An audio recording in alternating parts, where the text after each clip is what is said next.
देवादिदेव मूलनायक आदिनाथ भगवान की, देवादिदेव शासनायक भगवान महावीर स्वामी की, आचार्य भगवत कुंद कुंद देव की, आचार्य भगवत विराट सागर जी महाराज की, आचार्य भगवत विशुद्ध सागर जी महाराज की, आचार्य गुरुवर विभव सागर जी महाराज की। राधिकामा 105 सिद्ध श्री माता की जय।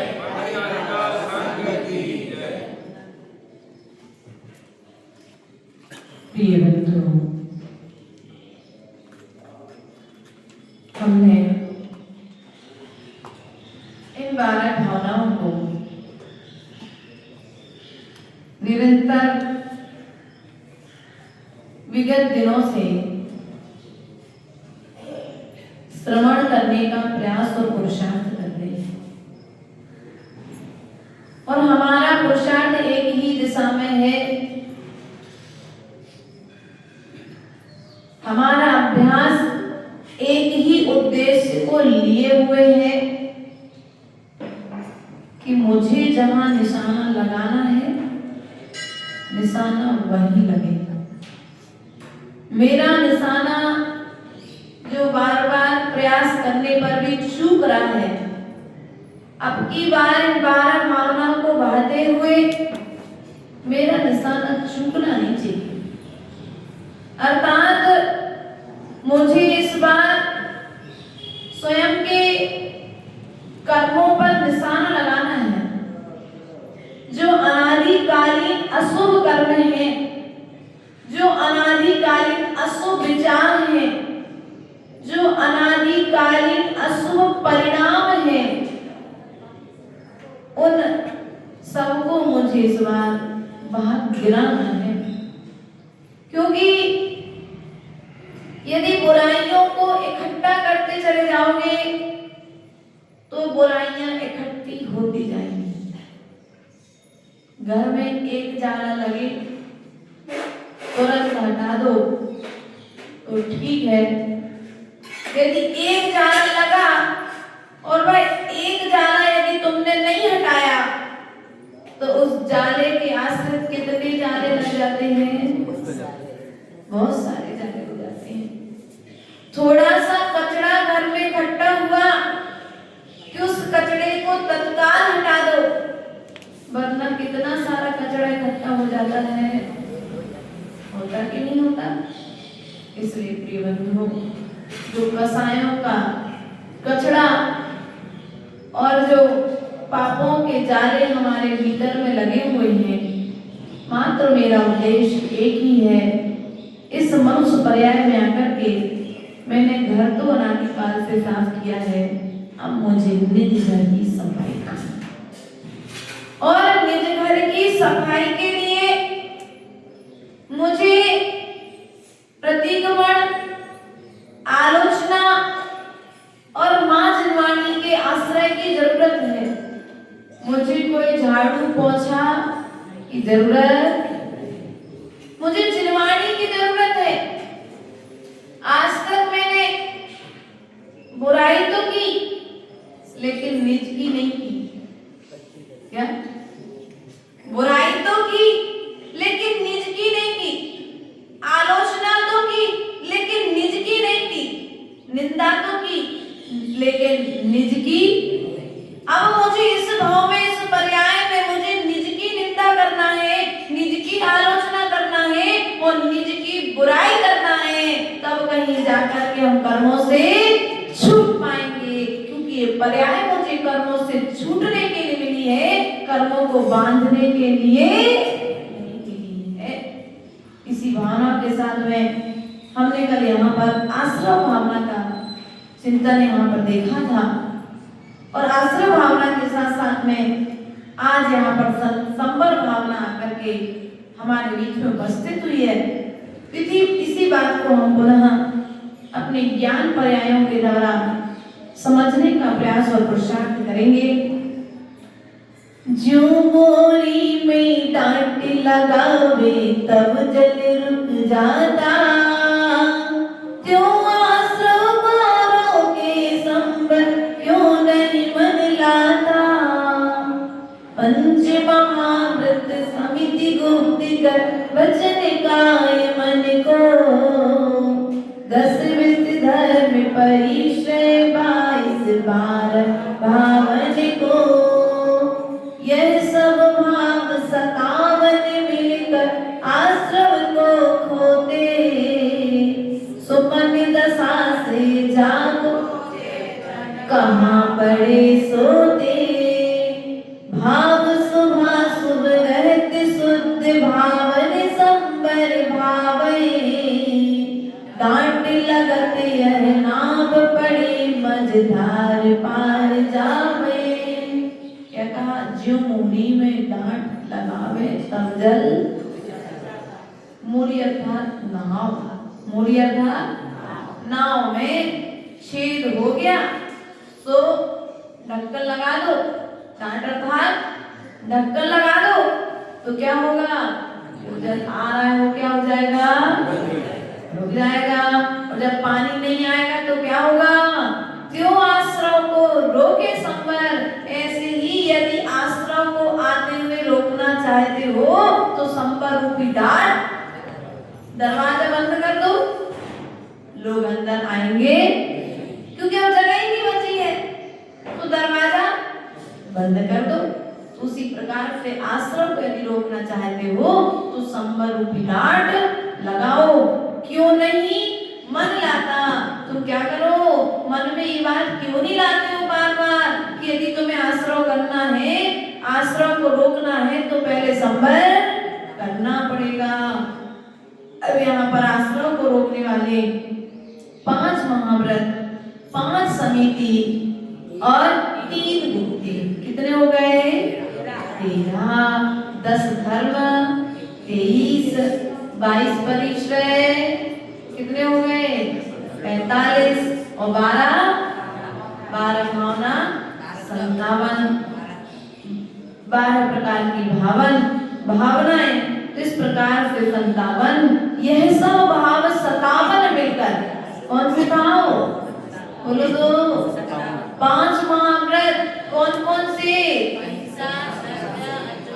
अहिंसा व्रत, सत्य व्रत, अचौर्य व्रत, ब्रह्मचर्य व्रत और अपरिग्रह व्रत। उसके पश्चात में 5 समिति, क्रिया, भाषा, तीसरा और आदान निक्षेपण और विस्थापन। उसके पश्चात में 3 गुप्ति। गुप्तियां कितनी होती है? 3। तो यहाँ पर गुप्तियों का मतलब क्या है? क्या? मन गुप्ति, वचन गुप्ति और काय गुप्ति। कहते किसे हैं? गुप्ति गुप्ती का मतलब क्या है? मतलब मौन ले लेना, गुप्त हो जाना, छुपा देना। गुप्ती का मतलब क्या है? अर्थात यहाँ पर कहते हैं, यहाँ मौन लेने की बात नहीं कही, यहाँ पर मन को शांत करने की बात कही है। लेकिन किस दिशा में? राग, द्वेष और मोह। अर्थात बोलना तो है, लेकिन कौन सा? हित, मित और प्रिय। यदि आपके मुख से बोलते हुए भी दूसरे का भला हो रहा है तो आपकी वचन मुक्ति है, और यदि आपके बोलने से किसी का बुरा हो रहा है तो अभी आपकी वचन मुक्ति। यदि हम मन में अपने भले का विचार करते हैं तो वचन मन मुक्ति चल रही है, और इसी मन में यदि दूसरे का बुरे का विचार कर रहे हैं तो मनोमुक्ति नहीं रही। काय मुक्ति? काय मुक्ति अर्थात अनर्थ, व्यर्थ में न चलना, न व्यर्थ की क्रियाएं नहीं करना। हाथों से, पैरों से, शरीर से कुछ ही काम नहीं तो जबरदस्ती में कहीं ना कहीं अपनी उंगलियां, कभी ना कभी कहीं ना कहीं अपने हाथ पैर चलते रहते कि नहीं, हिलते ही रहते। अगर बैठे हैं खाली कुछ काम नहीं तो पैर ही हिला रहे हैं। जैसे बैठते ना आप लोग चेयर पे तो कई लोगों की आदत होती है पैर हिलाना, हाथ हिलाना, कुछ नहीं है तो अब समझ जाओ आप लोग तो क्या है इससे का प्रयोजन क्या निकल रहा है? अर्थात प्रयोजन भूत कार्य करना ही वचन मुक्ति, मन मुक्ति और काय मुक्ति है। प्रयोजन से रहित हमारे द्वारा जो कार्य किए जा रहे हैं वे हमारे मुक्ति के अंतर्गत नहीं है। इसलिए साधु बोलते हुए भी मौन है। क्या? साधु बोलते हुए भी मौन है, क्योंकि उनके वचनों से किसी का बुरा नहीं होता है। 10 धर्म उत्तम, क्षमा, मार्दव, आर्दव, शौच, सत्य, संयम, तप, त्याग, आज्ञा और अच्छा, इन 10 धर्मों का पालन करते हो? नहीं करते माता जी। बस 10 दिन आते हैं तो वे 10 दिन 10 लक्षण, जैसे हमारे साथ में आते हो 10वें दिन 11वें दिन सब चाट के ठेले पर नजर। क्यों? बाजार में कोई अच्छा कैफे हो, क्यों पराग बेटा? अच्छा कोई कैफे हो, कैंडी, कोई अच्छा कैफे हो तो वहां पर अब हो गए 10 दिन का धर्म, 11वें दिन तो थोड़ा घूम आए बाहर। नहीं, इसका नाम धर्म नहीं है। धर्म तो वो है जो तुम्हारे भीतर में भी परिवर्तन लाए और तुम्हें देखकर कि किसी दूसरे के भीतर में भी परिवर्तन आए। इसलिए अपने परिणामों को निरंतर परिवर्तित करके रखो। 22 परिसर और 12 भावनाएं, यह सब भाव 57 मिलकर आश्रम को खोते, ये सब मिलेंगे तब कहीं जाकर के आश्रम रुकेगा। अब श्रावक अवस्था में मिल सकते कि नहीं मिल सकते? ये भैया श्रावक अवस्था में इनका अभ्यास हो सकता है कि नहीं हो सकता? हो सकता है। अभ्यास तो करो, पुरुषार्थ तो करो, क्योंकि जब तक पुरुषार्थ नहीं करोगे तब तक कार्य की सिद्धि होने वाली। क्योंकि ये शरीर है, देखो तुम्हारे पास में भी शरीर है और हमारे पास में भी शरीर है। इसी शरीर के निमित्त से साधु साधना करके आश्रम को रोक रहे हैं और इसी शरीर की विराधना करके, दुरुपयोग करके सावक कर्म का बंध। हमारे पास अपनी चीज है भैया, चीज हमारी है तो हम जैसा चाहें वैसा उपयोग। यदि दूसरे की चीज है तो दूसरा जैसा कहेगा वैसे करोगे ना। उसी प्रकार से ये तन मेरा है, ये मन मेरा है, ये वचन मेरे हैं। हम इनको सही दिशा यदि प्रदान करेंगे और दिशा यदि सही मिल गई तो हमारी दशा को बदलने में समय नहीं लगेगा। लेकिन हमने क्या किया? सही दिशा प्रदान। यदि आपको शिखर जी जाना है तो शिखर जी जाने के लिए आपको पहले दिशा का ज्ञान होना चाहिए। आप गाड़ी से शिखर जी जा रहे हो तो पहले आप नक्शा, एटलस अपने हाथ में, चलते कि नहीं चलते एटलस लेकर के, अपने साथ में पहले नक्शा रखते हो और नक्शा रखने के बाद में ही आगे का सफर तय। और यदि उस नक्शे में दिशा गलत हो तो क्या होगा भैया? दिशा चल हमने पूर्व में तो सही दिशा में चले थे, अब हम चौराहे में आकर के खड़े हो गए। मनुष्य गति क्या है? मतलब चौराहा है, तुम चौराहे में आकर के खड़े हो चुके हो। अब तुम्हें इस चौराहे से यदि सम्यक दिशा का ज्ञान है तो अपनी गाड़ी को सम्यक दिशा में ले जाओगे, और यदि तुम्हें दिशा का ज्ञान नहीं है तो भटक जाओगे। इसलिए प्रिय बंधुओं, और हम इतने समझदार हैं कि दिशा का ज्ञान तो है, लेकिन सही दिशा में चलने का पुरुषार्थ हमने ये पहले सोच लिया। यदि हम इस दिशा से चले और रास्ता खराब निकला तो क्या सोच रहे थे आप लोग? यदि गड्ढे वाला रास्ता निकला तो हम थोड़े परेशान हो जाएंगे, बल्कि आपको पीछे वाले ने कह करके रखा, भैया ये रास्ता एक नंबर रास्ता है, आप बहुत जल्दी पहुंच जाओगे। लेकिन यदि तुम उस व्यक्ति पर विश्वास नहीं करोगे तो अपने गंतव्य तक पहुंचने वाले। अब तुम्हारे मन में डाउट हो गया, किसी दूसरे ने आकर के तुमसे कह दिया कि भैया वो रास्ता बहुत खराब है, पूर्व में तो गए तो एक कह रहा भैया बहुत अच्छा रास्ता है, आप क्या किसकी मानोगे? दोनों व्यक्ति, एक खिड़की पर एक व्यक्ति खड़ा है, दूसरी खिड़की पर दूसरा व्यक्ति खड़ा है, किसकी बात मानोगे आप दोनों? लेकिन मानना तो पड़ेगी, यदि लक्ष्य तक पहुंचना है दोनों में से किसी की एक की बात तो।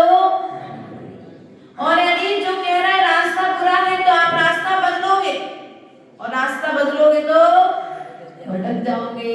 और यदि एक कह रहा है रास्ता अच्छा है, आप उसकी बात मान करके आगे बढ़ोगे तो अपने गंतव्य तक।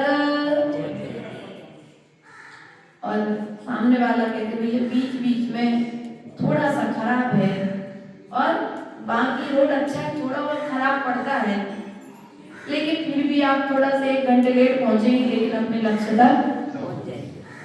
और तब आप सोचो वो 1 घंटे का जो खराब रास्ता उसको तय करने का यदि निर्णय लेते हो तो अपने लक्ष्य तक।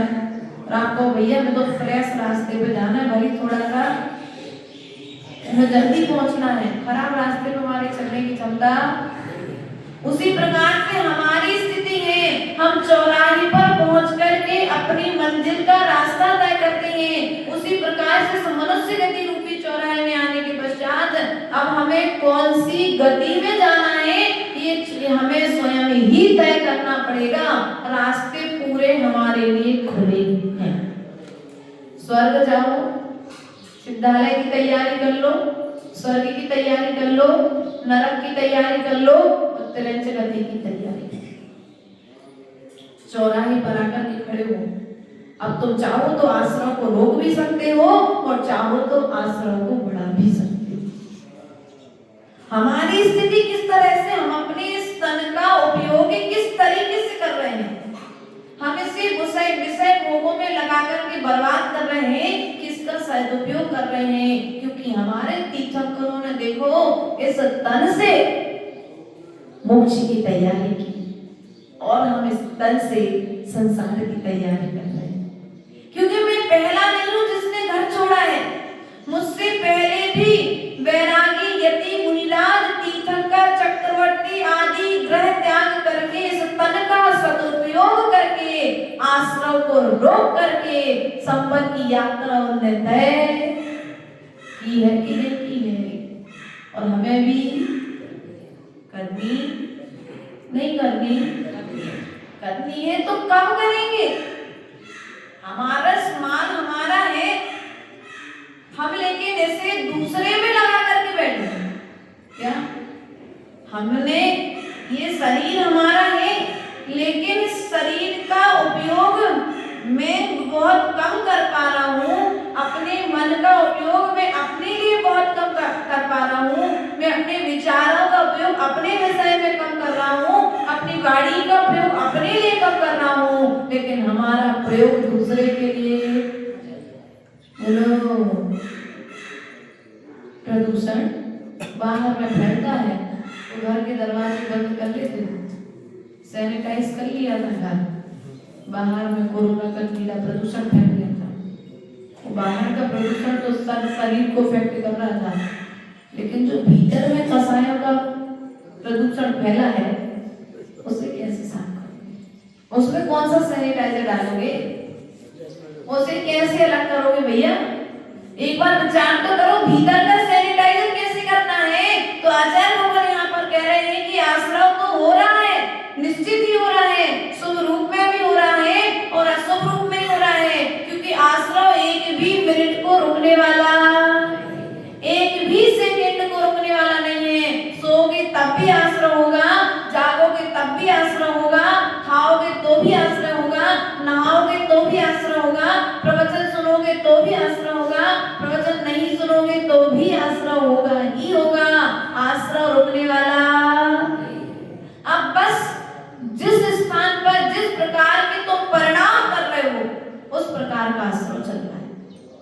मंदिर में बैठकर के शुभ परिणाम कर रहे हो, सभा में बैठकर के परिणामों में पवित्रता आ रही है तो तुम्हारा शुभ आश्रय चल रहा है, और मंदिर में बैठकर के यदि परिणामों में मलिनता आ रही है तो अशुभ का आश्रय चल रहा है।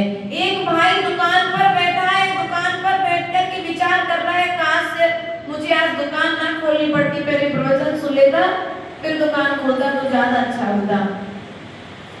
वो दुकान पर बैठकर के शुभ का आश्रय कर रहा है, और एक भाई मंदिर में बैठा है, वो सोच रहा कहाँ ये मंदिर में अभिषेक पूजन में फंस गए, दुकान में बैठे तो ज्यादा अच्छा होता। बताओ, बोलो भाई दोनों एक है, लेकिन दोनों की भावनाओं में परिवर्तन। एक दुकान में बैठकर के मंदिर की भावना कर रहा है और एक मंदिर में बैठकर के दुकान की भावना कर रहा है। एक को वहीं पर परिणामों के बल पर अशुभ का आश्रय हो रहा है और एक के लिए शुभ का आश्रय हो रहा है। इसलिए प्रियबंधु, इस शुभ और अशुभ के आश्रयों के मध्य में मुझे अपने विवेक को जागृत रखना है, क्योंकि यह जो 12 भावना है हमारे विवेक के जागृत करने के लिए है। एक घर में एक पिता का मरण हो गया। पिता के 4 बेटे। कितने बेटे? 4 बेटे। पिता के मरण का समाचार एक श्रावक ने चारों बेटों के पास में पहुंचाया। पहला बेटा दुकान खोल करके बैठा था। व्यक्ति ने कहा, भैया तुम्हारे पिताजी का मरण हो गया।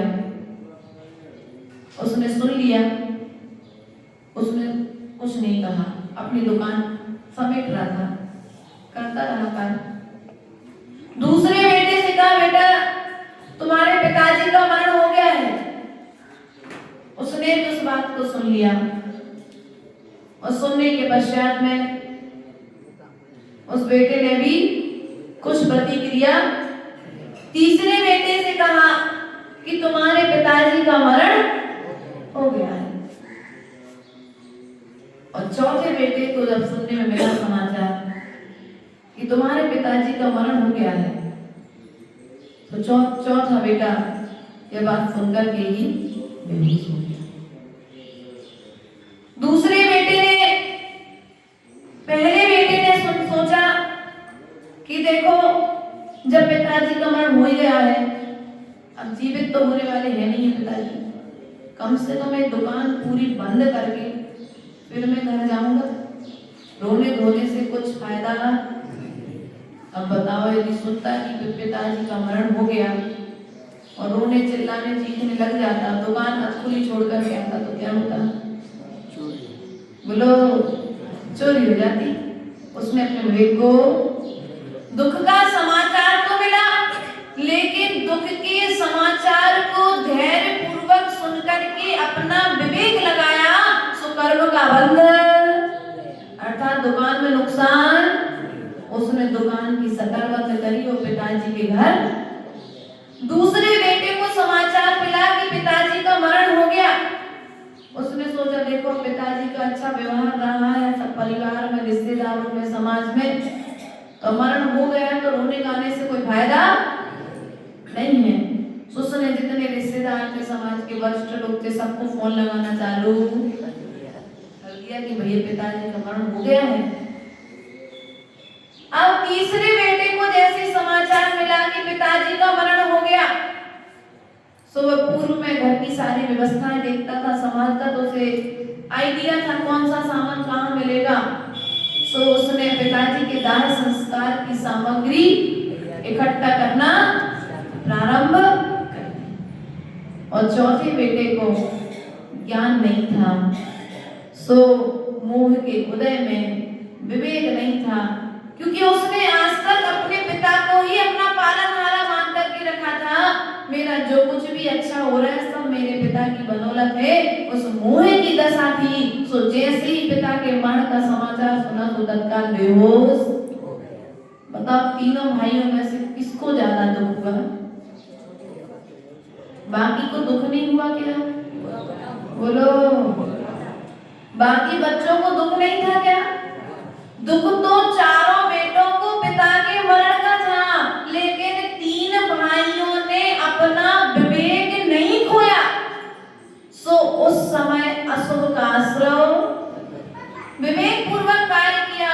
ऐसी ही विपरीत परिस्थितियां जब हमारे जीवन में आए तो हम यदि विवेक पूर्वक कार्य करेंगे तो हमें सफलता मिलेगी। वरना चारों भाई रोने बैठ जाते तो पिता के डोले में कौन आता? डोले की सामग्री कौन लाता? वहां पर व्यवस्थाएं और कौन बनाता? तो कहने का तात्पर्य जब अपन भी इसी तरह से करते ना, उस विपरीत परिस्थिति में भी धैर्य रखते कि नहीं रखते? क्यों माताओं? घर में यदि 4 बच्चे हों और किसी का मरण हो जाए घर में, तो आप लोग क्या करते हो? भैया ये तो चले गए तो चले गए, 4 बच्चे, इनको तो भूखा थोड़ी ना रखेंगे, इनको तो खिलाना। सो धीरे से शांति से एक बहू जाएगी, धीरे से पीछे के पीछे भोजन आदि बना करके बच्चों को खिला देगी। अब कोई कहे कि अरे ये तो मरण की खबर सुन करके भी इनके घर में भोजन चल रहा है। भैया भोजन नहीं चल रहा है, वहां विवेक चल रहा है। कौन चल रहा है? विवेक चल रहा है। इसलिए ऐसी विपरीत परिस्थितियों में हम भी सब जगह समाचार देते हैं। यह दुखद समाचार सुन करके हम सामग्री भी इकट्ठी करते हैं और 4 लोगों के बीच में शांति से व्यवहार निभाते हुए बैठते कि नहीं बैठते हैं? हमारा भी कहने का तात्पर्य है, जब तुम्हारे जीवन में अशुभ का उदय आए तो उस अशुभ के उदय में तुम अपने विवेक को मत खो। उस विपरीत परिस्थिति में अपने विवेक को नहीं खोगे तो अशुभ आश्रय की जगह तुम वहां पर रहते हुए शुभ का आश्रय करोगे, और शुभ का आश्रय करोगे तो एक दिन संवर भी कर पाओगे। फिर तो ऐसा हो जाएगा, ठीक है एक बार की बात है, संघ साधु संघ एक स्थान से विहार करके दूसरे स्थान पर पहुंचा, और जैसे ही दूसरे स्थान पर पहुंचा समाज के लोग लेने के लिए आए। बहुत अच्छी आगवानी की, बहुत अच्छे चौके लगाए, बहुत अच्छे से साधुओं की वैयावृत्ति की। एक दो दिन साधु संघ रुका तो ऐसा मानो कि नगर में ऐसा लगा जैसे दीपावली का त्योहार आ गया।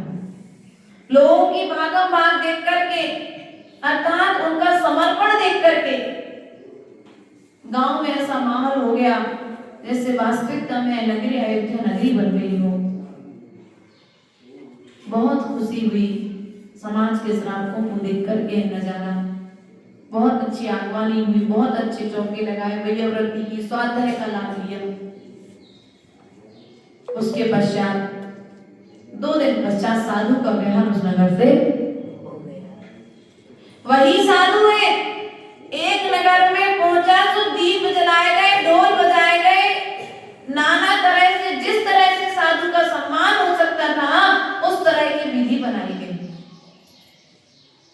और जैसे ये विहार करके दूसरे नगर में पहुंचे तो बिल्कुल अपोजिट स्थिति। जैसे साधु के आने का समाचार सुना, साधु वही है जो एक नगर में पहुंचे सो अयोध्या नगरी, और दूसरे नगर में पहुंचे तो समाज में शाम को साधु का प्रवेश होना है और रात को मंदिर में मीटिंग लगी, सुबह चौका कौन लगाएगा? एक नगर में चौका लगाने वाले नहीं मिल रहे, आगवानी करने कौन जाएगा? चौका कौन लगाएगा? वैयावृत्ति कौन करेगा? प्रवचन में कौन बैठेगा। इस तरह की चर्चाएं हो रही हैं और चर्चाएं चलते चलते जहाँ संग रात्रि में विराजमान था वहां तक हवा की तरह खबर पहुंच गई। लेकिन खबर पहुंची तो क्या करे साधु, अब जाना तो मार्ग तो हमारा यही है, मार्ग तो हमें बदलना नहीं है। यह सब समाचार शिष्यों के कान में भी पड़ा और यह समाचार गुरु के कान में भी पड़ा। लेकिन कुछ श्रावक गुरुजनों के पास में आए, उनके जो हो सकता था उनकी शक्ति के अनुसार उन्होंने चौका लगाए, ताम झाम सब कुछ किया। लेकिन जो शिष्य थे उनको थोड़ा अच्छा, हाँ तो हमारे गुरु कितने महान गुरु हैं और भी पिछले गांव में तो इतना अच्छा सम्मान किया, तो इस गांव वाले तो चौके लगाने के लिए इस तरह से बातें हो रही हैं। प्रवचन में लोग नहीं आए, वही वृत्ति में लोग नहीं आए। एक शिष्य ने अपने गुरुदेव से पूछ लिया कि गुरुदेव आपको मन में विकल्प नहीं आया कि एक गांव में आपकी इतनी अच्छी आगवानी हुई और एक गांव में 2 लोग लेने के लिए आ गए, आपको मन में कुछ विकल्प नहीं आया?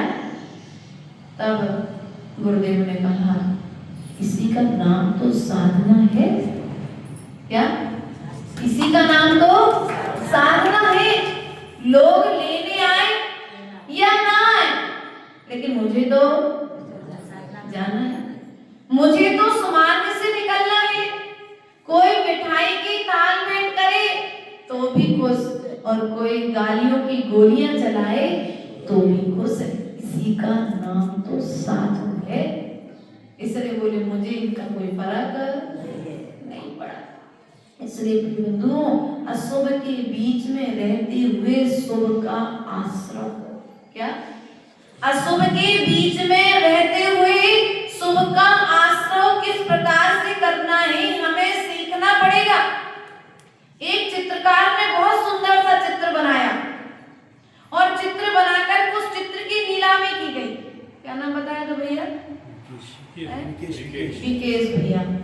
विकेश भैया चित्र की नीलामी करने के लिए आप वहां पहुंचे और चित्र की जब नीलामी की गई तो वह चित्र लाखों रुपए में गया। उस चित्र में एक पेंटिंग बनाई गई थी।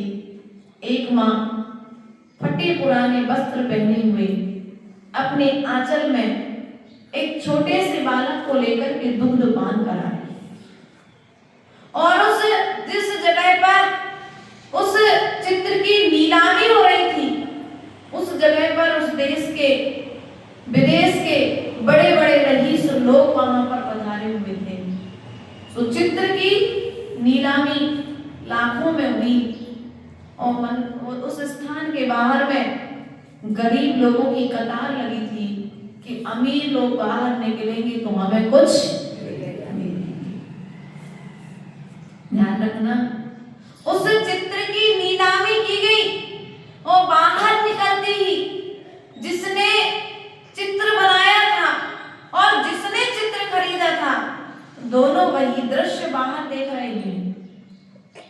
एक माँ फटे पुराने कपड़े पहने भीख मांगने का कटोरा अपने सामने रखे अपने बच्चे को दुग्ध पान करा रही है, लेकिन व्यक्ति पर कोई फर्क और अपना चित्र लेकर के आगे थोड़ा सा देखा और आगे बस।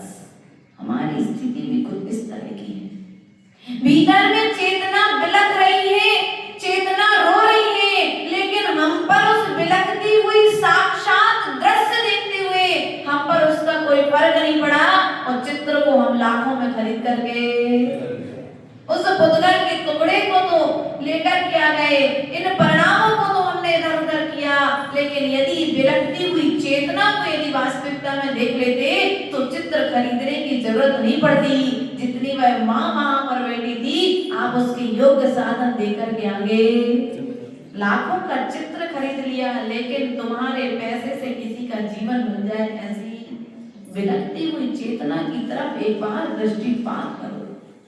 प्रिय बंधुओं, हमें विचार करना है क्योंकि आश्रव जारी है, आश्रव जारी है। भाव शुभाशुभ रहत शुद्ध भावन संबर भावे। शुभ अशुभ भाव को क्या करना है? शुद्ध करके इन 12 भावनाओं को भाते हुए हमें संबर की तैयारी करना है। डांट लगत यह नाव पड़ी। क्या? नाव में ढक्कन लगा दो तो पानी अंदर आएगा नहीं, और जब पानी अंदर आएगा नहीं तो नाव एक किनारे से दूसरे किनारे मझधार पार जावे, एक किनारे से दूसरे किनारे पर पहुंच जाएगी। इसलिए प्रिय बंधुओं, यदि हमें अपनी नाव को एक किनारे से दूसरे किनारे पर लेकर के जाना है तो हमें आश्रम के द्वार को पहले बंद करना पड़ेगा। भैया, आश्रम के द्वार, आंखें आश्रम का द्वार है कि नहीं है? कान आंखों आश्रम का द्वार है कि नहीं है? घ्राण इंद्री आश्रम का द्वार है कि नहीं है? है। मुख आश्रम का द्वार है कि नहीं है? ये स्पर्शन इंद्री आश्रम का द्वार है कि नहीं है? तो ये संवर के द्वार भी हो सकते हैं क्या? बोलो, आंखें संवर का द्वार हो सकती हैं कि नहीं हो सकती? कान संवर के कारण हो सकते कि नहीं हो सकते? यह मुख संवर का कारण हो सकता है कि नहीं हो सकता है? हो सकता है। ये मुख संवर का कारण हो सकता है। ये रसना इंद्री, स्पर्शन इंद्री आदि हमें संवर का कारण भी हो सकती हैं। लेकिन आज तक हमने इनके निमित्त से आश्रय तो किया है, लेकिन संवर अब मात्र इतना करना है। आंखों ने कह दिया अरे टीवी चला दो, थोड़ा सा मोबाइल देखना है, कह दो नहीं, अभी सामायिक का समय है, अभी मोबाइल, अभी प्रवचन चल रहा है, अभी मोबाइल। बोलो, आंखों ने कहा था ना कि प्रवचन समझ में नहीं आ रहा, कानों ने कहा था अरे अच्छी आवाज नहीं है महाराज जी की, तो एक काम करो मोबाइल को लगा दो, कुछ नीचे नीचे, महाराज ऊपर बोलते नहीं, हम नीचे मोबाइल। बोलो क्या हुआ? बोलो। और आंखों ने कहा, कानों ने कहा कि भैया समझ में नहीं आ रहा है, अच्छा सुन लो, तुमने बात मान ली तो वहीं बैठे बैठे अशुभ का आश्रय हो गया, और तुमने कह दिया कि भैया देखो भले ही समझ में नहीं आ रही बात, लेकिन है तो तत्व की बात, सो ध्यान पूर्वक सुन लो। अशुभ के आश्रय से तो बचे रहेंगे, कुछ ना कुछ तो संभव। एक अम्मा रोज मंदिर आती थी, जैसे ही उसके घर के काम हो मंदिर में आकर के बैठ जाती थी, मंदिर में आकर के बैठती थी और शास्त्र पढ़ के बैठ जाती थी। एक दिन किसी ने पूछ लिया, अम्मा आप रोज मंदिर आती हो और बड़े बड़े ग्रंथ पढ़ती हो, तो क्या आपको समझ में आ जाते? तो उस माँ ने कहा, भैया हमें समझ में तो नहीं आते, लेकिन जितने समय हम मंदिर में और जिनवाणी माँ के पास में रहते हैं, उतने समय अशुभ के आश्रम से बच जाते हैं। उतने समय हम कसायों का संपर्क तो कर देते हैं, उतने समय हम घर में रहते सो आरंभ करते, कहीं झाड़ू लगाते, कहीं पोछा लगाते, कहीं लाइट पंखा चालू बंद करते, नाना तरह के अशुभ काम, कुछ नहीं तो नाती पोते को गोदी में लेके खिलाते रहते। अशुभ का आश्रय राग की पुष्टि करते रहते हैं, लेकिन हम मंदिर में आकर के बैठ गए हैं, तो इस स्थान पर आकर के बैठे हैं और जिनवाणी माँ को खोल करके बैठे हैं। भले ही मुझे आज एक भी लाइन समझ में नहीं आ रही है, लेकिन मुझे मालूम है आज मेरा पढ़ने का संस्कार बना है, तो कल मुझे ये जिनवाणी सुनाने वाला भी कोई मिलेगा। इतना श्रद्धावान रख करके जिनवाणी सभा में घर में बैठे रहते हो आप लोग, क्यों माताओं? दोपहर में सो जाओगे, है ना, सो जाओगे, पड़ोसी के घर में जाकर के बैठ जाओगे बातें करने के लिए, लेकिन मंदिर